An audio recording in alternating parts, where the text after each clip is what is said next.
What's up everybody, welcome to my money management channel. My name is Andrei and today I'm gonna be doing an update on MMTLP and FINRA saga. I got the cash in the bag, stadium packed, born a rock star in this life, gonna live it up. And guys, on today's video I will show you several quite interesting news.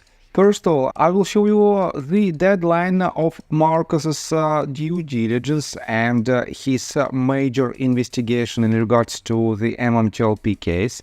Then I will continue with the Scott Trott RICO lawsuit, and I will explain you the potential share price of $300 per share or more. On top of that, I will show you a quite interesting comparison of MMTLP case and other quite similar situations. And at the end of this video, I will come back to the space call that happened just a couple of days ago.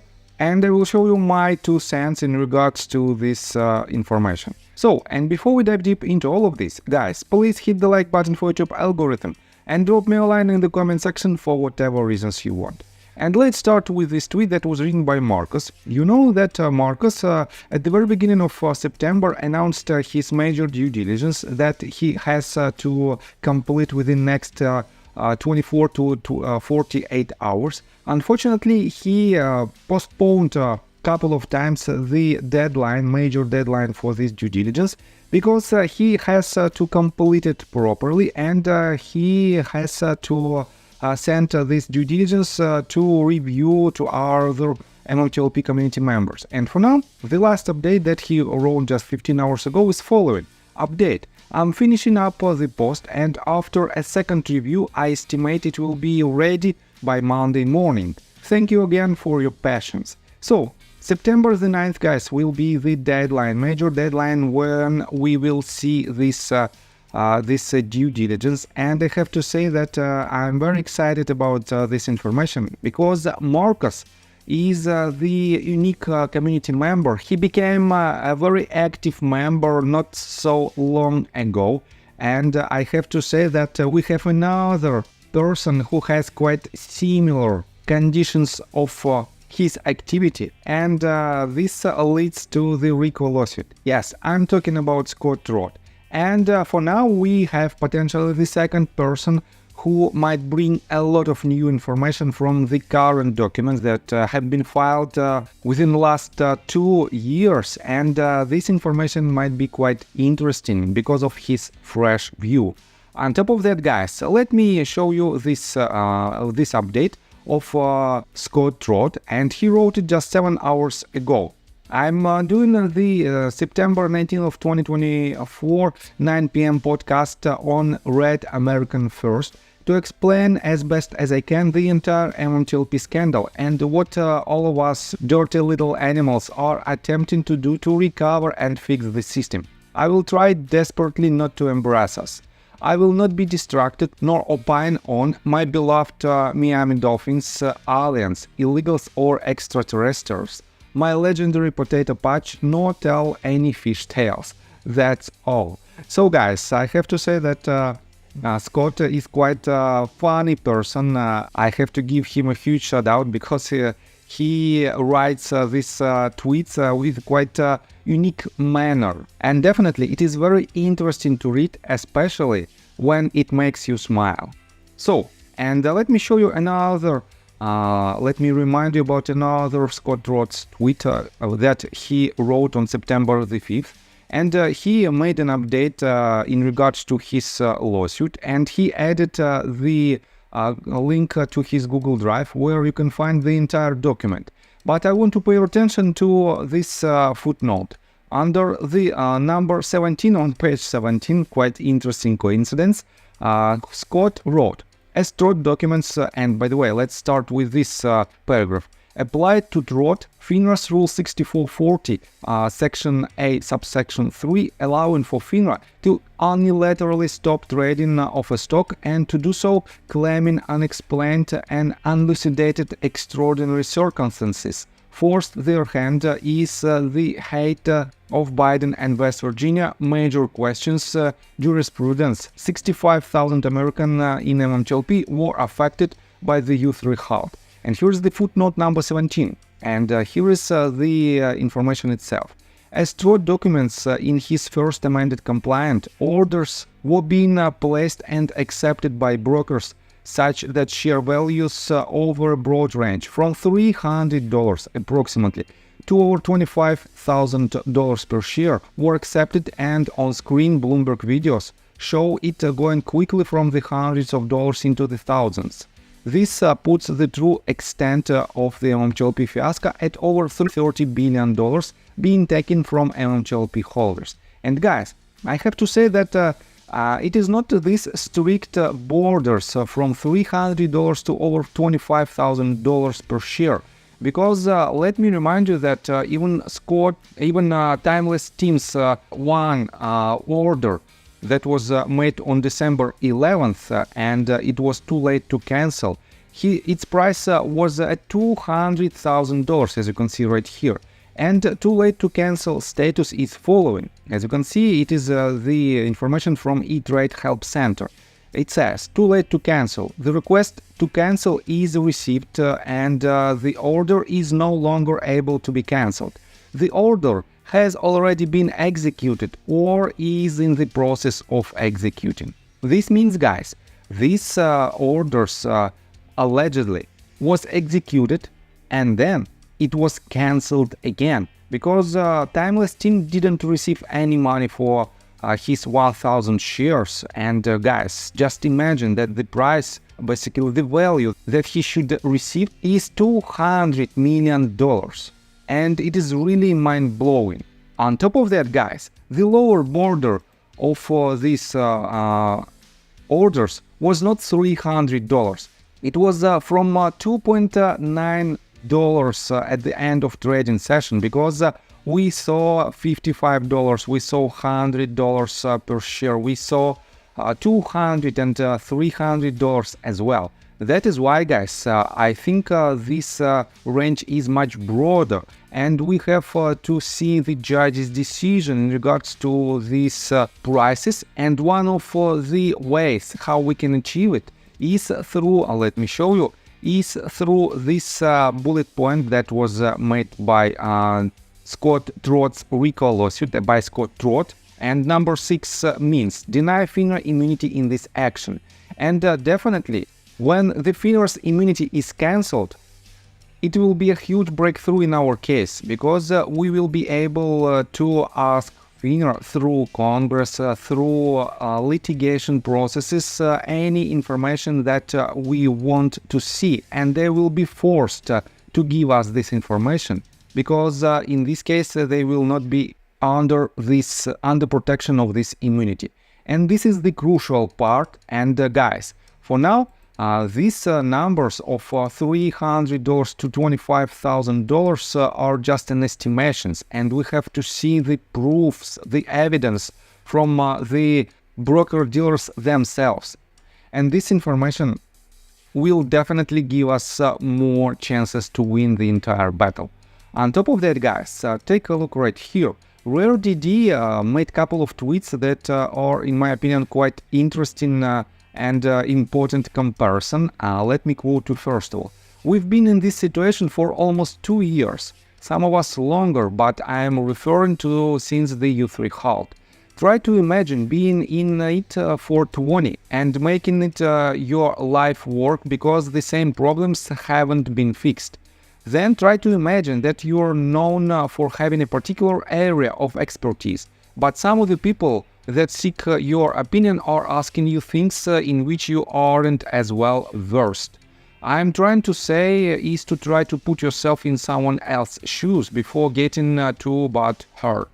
And guys, I think he is talking about the most recent space call where Susan Trimbath explained her position, and during this space call she refused to answer to some of the questions in which she doesn't have enough expertise. And definitely she has a lot of experience, but I will come to this space call within just a couple of minutes, and let me show you another quite interesting comparison. 18 hours ago he wrote this: Dr. E makes a good point over and over again. Paraphrasing, You can sue a doctor for malpractice without the medical records.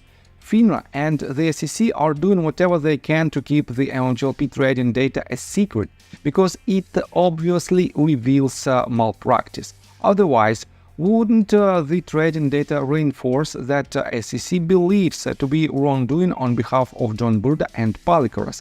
And guys, this is a very important statement, because again, we are trying to break this huge wall of total immunity of FINRA and SEC, and so far we cannot do it, but with some help of the litigations, with some potential help of Congress members, and we still have several active people from Congress who are trying to help us. In this case, we might achieve the result of at least partial removal of this immunity. And in this case, we will do our best to receive the most crucial information in our case. So, let me show you that during our efforts of fighting against the wrongdoers themselves are increasing their position, short position, potential illegal short positions in general. And let me show you this tweet that was reposted by 100mph, and he reposted the tweet that was made by Peruvian Bull. And Peruvian Bull wrote, Citadel derivatives exposure increases 3x in 4 years. And Peruvian Bull refers to this tweet that was written by Samuel Clemens, and he added as you can see, gross derivative contracts, and here you can see the numbers that you can find on each and every of these screenshots. Citadel derivatives over 3 years. In 2019, it was $219 billion. In 2020, it was $309 billion. 2021, $442 billion. 2022, $560 billion. 2023, $682 billion. So they more than tripled their position in these derivatives, and these derivatives is the potential evidence of the naked shorting activity. And I have to say that this is another part of the major case of retail community to have fair and transparent markets. So, and let's continue with the space call that that basically was not recorded a couple of days ago, where Susan Trimbath explained her position in regards to MMTLP case, and she tried to answer to some of questions that were asked by Karma Collects and Junk Savvy. And let me show you this tweet that was written by Junk Savvy 18 hours ago. She made this space call, and it is a quite long space call of about 3 hours long. And Susan Trimbath responded to this space call following. For your information, this is a bot-lagged recording, and she refers to the recording that was made from the internal speakers of a laptop with the awful quality, but it wasn't made via access tools. So, let me quote this. For information, this is a bot-lagged recording. I intentionally did not record it to give due diligence a chance make good in the challenge offered, to make my head explode with something I never heard before. Spoiler alert, it didn't. And I have to say that, to be honest, I don't like this situation either, because Susan Trimbath has a huge experience in the fight against illegal actions, but in my opinion, during this space call, she wasn't, she wasn't in depth of our problem, let's put it this way. And due diligence wrote this. Dr. Trimbath, I'm actually glad I didn't make your head explode. Your reaction, seeming unsurprised by anything that's unfolded in this situation, only makes me more confident that we are in the right. To me, that's a good thing. Someone with 24 years of experience and your breadth of knowledge being unsurprised only confirms at the highest level what I already knew, that for the last 2 years we haven't been fighting for some pipe dream. Respectfully, I understand that after 24 years of waging this battle against the massive issues in our markets, your focus is on the broader problem. But for some of us, life hangs in the balance of the outcome of this specific situation. And guys, I have to say that yes, Dr. Trimbath is aiming to fix the entire problem of transparency of the US stock market. And in my opinion, these two issues, I mean MMTLP saga and the transparency of the US stock market, is a part of one huge issue. And they cannot be solved one without another. That is why, guys, we have to focus our efforts not only inside MMTLP community, but also we have to use other communities' efforts and other community resources to win this major battle. And to be honest, guys, as I already mentioned, I don't like these excuses that due diligence wrote in this tweet, and I don't like the position of Susan Trimbath as well. That is why, guys, I don't want to comment on this issue. I will just do my job and I will continue to give you this information in regards to MMTLP case. And guys, let me tell you my personal story. I have a wife and two children aged 11 and 15, as well as a small dog. After 30 years of living in Russia near the Baikal Lake, we decided to move. Now we reside in Serbia. Although I don't own any MMTLP shares, I invest a lot of time creating daily MMTLP videos. I have been doing this every day without days off and holidays for more than 1.5 years. Now I wish to buy back this time from my family, from my children. We've agreed that I will ask the MMTLP community to support me and I will give all the money to the children. Therefore, if you believe that I am providing useful content for you and wish to support me, you can join my Patreon account. For $5 a month, I will add your name to my list of supporters if you wish. Thank you in advance. The link you can find in the description below. So, I think that's all information that I want to provide you. If you like my video, please hit the like button and subscribe to my channel. And see you guys and girls next time. Bye! I got the cash in the bag, stadium packed. Born a rock star in this life, gonna live it up on